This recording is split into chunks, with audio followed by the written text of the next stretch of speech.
So, yung anak ko ay pinapaliguan ko siya. Tapos, una ko na siyang pinapaliguan. Kasi nga, kapag sabay-sabay po kami maligo, medyo mas lagi po siyang naglalaro dito sa tubig. So, as you can see, dito po siya naglalaro. So, wala po kami shower guys. Sira po yung shower. So, kaya yung gagamitin ko ay mag-manual na lang tabo. So, mas maganda siguro kapag may shower para hindi ka mapapagod or hindi ka mahirapan mag-bus-bus. So, ayan po, sira po kasi yung shower. So, hindi po siya gumagana.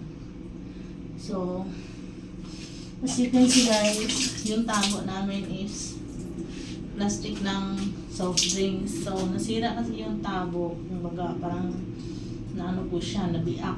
Kasi lagi po siyang nalalaglag. So, hindi pa kami nakabili. So, ito muna yung gagamitin ko pang samantala.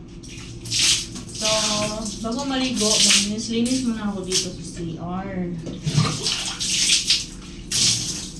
Ayan. So, sorry. Medyo sira po yung dingding namin, oh. Yung pinto namin sira na. So, hindi pa siya napalitan. So, wala pang budget. So, kailangan ko muna itong iligpit. So, para hindi po siya madumi tingnan.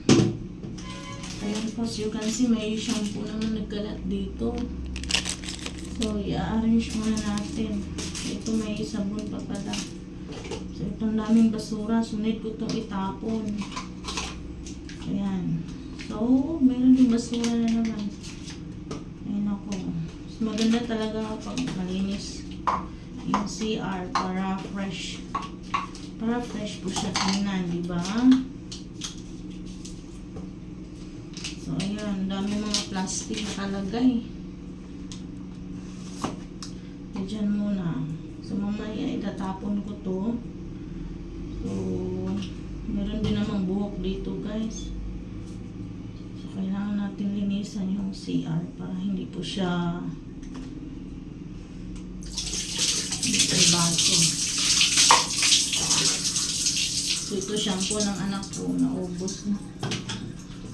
Kung bilisan ko naubos, dito po ilalapag.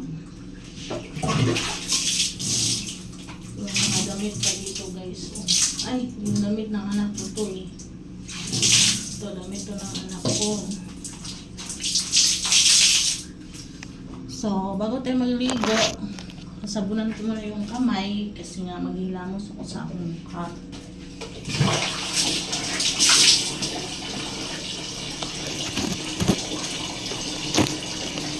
So, sabunan ko muna yung kamay ko. Ayan. Para malinis po. Kasi nga, galing po ako nagawak-hawak ko. Tapos ay kailangan linisan. Alright. So, ayan. Unang-una dito talaga yung ginagawa ko. Sasabunan ko talaga yung kamay. So, bago ako magsabon sa mukha. So, update po tayo sa aking mukha. Parang medyo hiyang ako sa sabon na ito. Kasi nung last month, ginamit ko po yung sabon na Kojak Poro. Daming tagyawat, daming tumbong tagyawat dito. So, nagpalit po ako ng sabon. Yung katulad ng sabon ng aking sister na ginamit na before, yung Dr. Wong. So, medyo natanggal na po yung tagyawat ko. So, yung eye bag ko talaga, hindi siya nawawala. Kasi nga, sobrang tagal talaga namin matulog. So, alas 12. So, yung anak ko kasi, tagal matulog eh. Alas 12 talaga ang oras yung tulog niya. So, kaya ako naman, hindi naman ako makatulog kapag hindi matulog yung anak ko. So, yun na nga.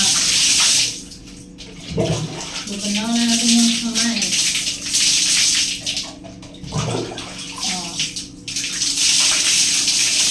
So, hilamos muna. So, ito talaga yung unang ginagawa ko. Maghihilamos. So, hugasan yung sabon. Ayan. So, sabunan. So, ganito lang pala yung pagsasabon sa mukha. Gentle lang. So, hindi siya puput-kutin. Kasi kapag kinuput-kut yung mukha is masisira yung isngin ng mukha. So, ayan. So, ganyan lang po siya.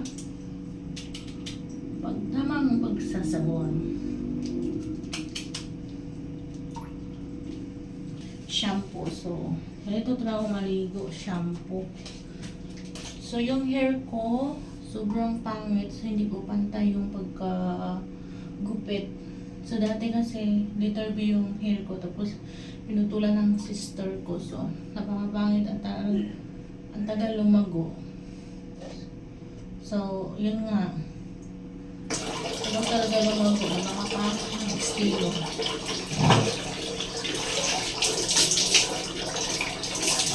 Ayan.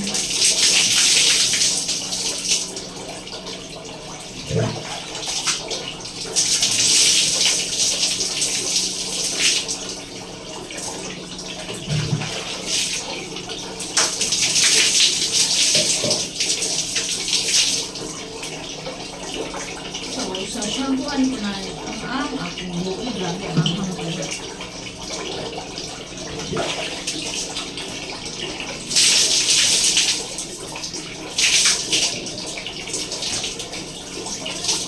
So, shampooan ko na ang aking buhok. So, tulong ko lang sa shampoo. So, hindi na po ako nagpo-conditioner. Kasi,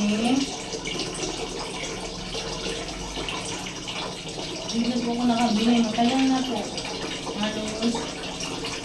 Halos 4 na buwan po hindi ako nag-conditioner. Matagal na po hindi na ako conditioner. Halos 4 na buwan. So, yung ginagamit ko ay shampoo lang. So, sunsilk. So, ayan. So, para lumambot yung hair, kailangan lagi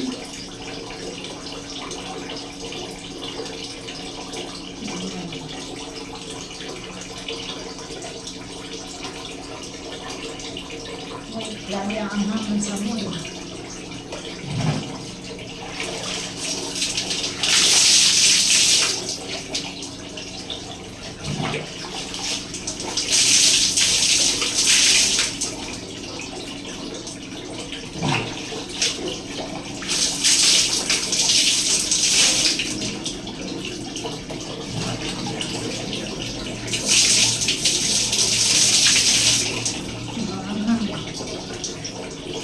Bago po ako magbuhos.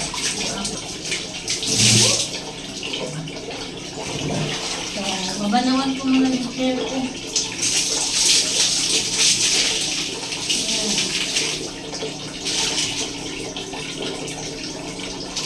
Sobrang bula talaga.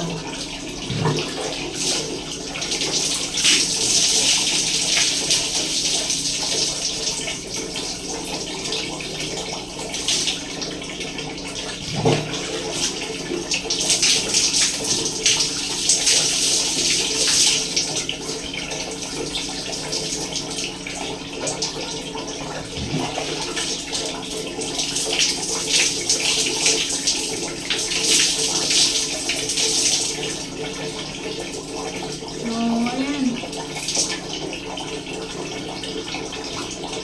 So, ito yung resulta. Medyo malambot na po siya.